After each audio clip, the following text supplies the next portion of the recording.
Hello everyone, my name is Chelsea and welcome back to my channel. For today's video, we have probably our final roll of Prideopoly.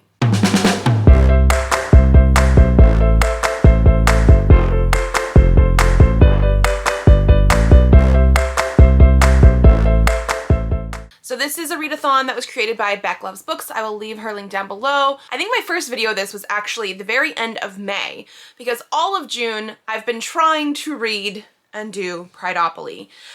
This is going to be our fourth roll, but we're getting so close to the end of the month that I think this is probably going to be the last roll that we actually are able to do. I'm very sad that it's coming to an end because I've really enjoyed this. But before we get to the roll, we do have to talk about what I read last. So our last roll ended on a mask stud butch main character on a lesbian space. You don't necessarily have to fit the identity that is part of the chart. However, so far for this readathon, I have fit the expert mode, which is matching the prompt and the identity for every single one. So the last book that I rolled and picked was Junker 7 by Olive J. Kelly. I'm gonna give this 4 stars. So far, my favorite book of the month, which is saying something. I'm really hoping that we get a 5-star on my next read. But basically this is sci-fi with some romance, and I really enjoyed the characters.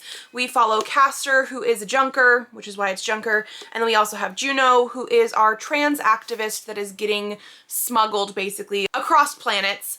I really enjoyed these characters. I really enjoyed the romance. I thought it was very believable. I liked the writing style as well. Like, I really enjoyed this.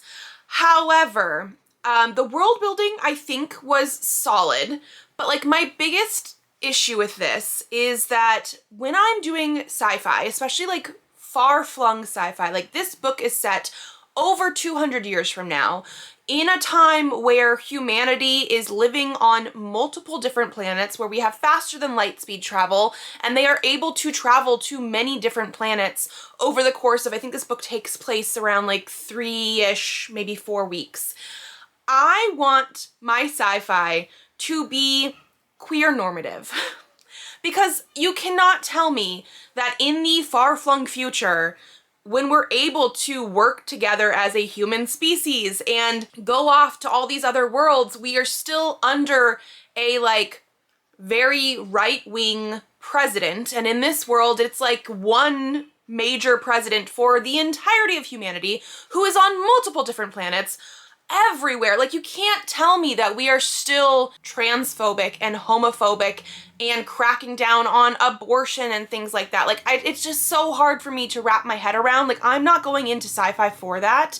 And the thing is, that's what this book is.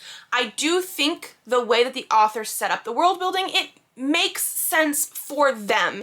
It makes sense for the stuff going on. However, I feel like I almost wish this wasn't the far-flung having to smuggle a trans activist across multiple planets and like a long trip. I almost wish it was like near future or post-apocalyptic. I could see that a little bit more, you know what I mean? Like, I don't know, something about sci-fi and having it be humanity on these different planets makes me feel like it should be more hopeful.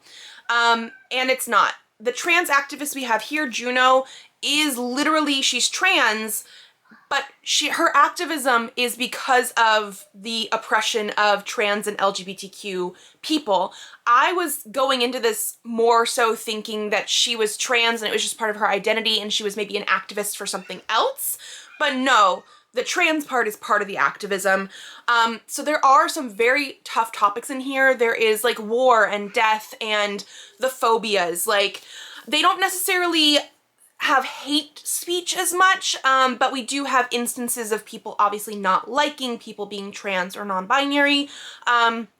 Juno is not like exactly our main character. Castor is for sure, but Juno is dead named. The one thing I did like is that every time that happens, because they do it a lot, the dead name is actually like blanked out. It's censored in our copy. So we don't actually know her dead name, but it is used by the government a lot to say who she is.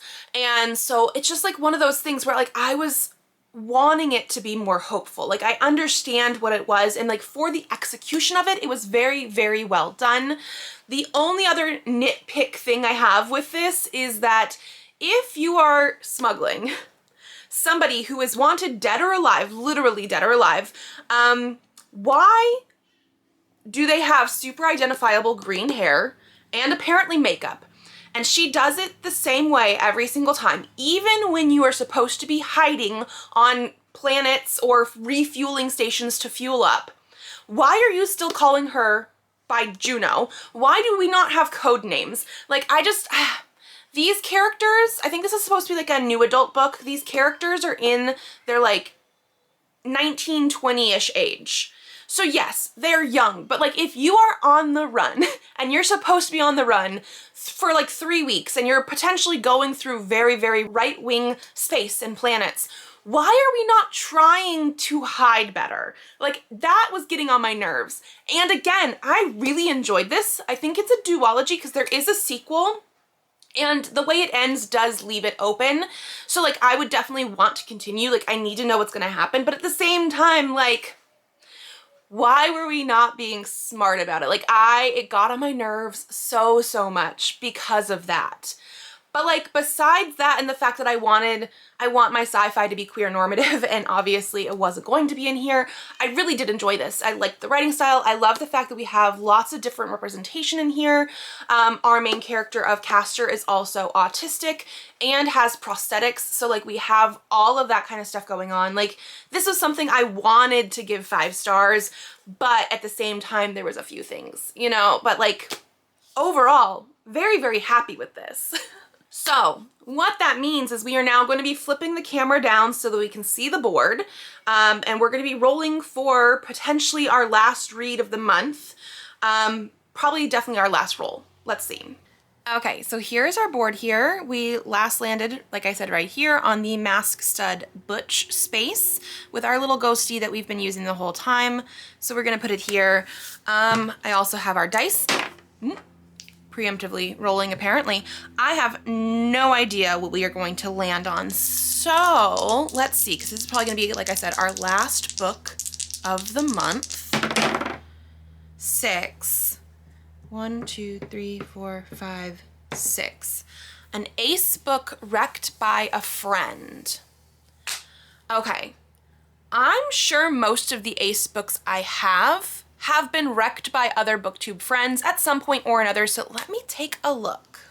Okay, yeah, I think most of the ace books I have are things that I've seen from other people's channels. There are ones that I've also found for myself, but the one that came almost immediately to mind is going to be Alatsaway by Darcy Little Badger. This is a book that I picked up specifically because of Kayla from Books and Lala years ago, probably. Like, I feel like it was years ago, but this was like one of her favorite books one of the years I was watching her channel, and I picked it up and I've never read it.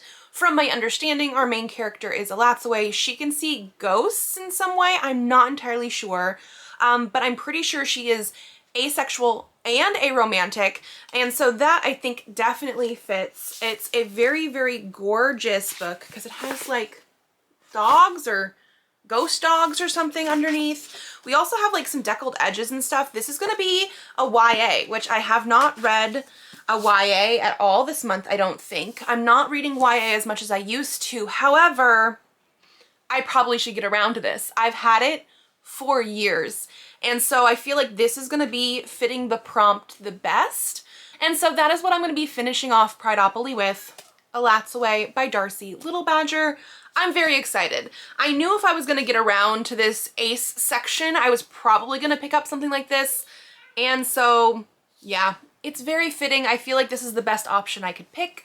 And that is going to be it for me today. If you guys like this video, give it a thumbs up to let me know. Subscribe to this channel if you'd like to see more videos. I have videos coming out Tuesdays, Thursdays, and Saturdays. So I will see you then. Bye.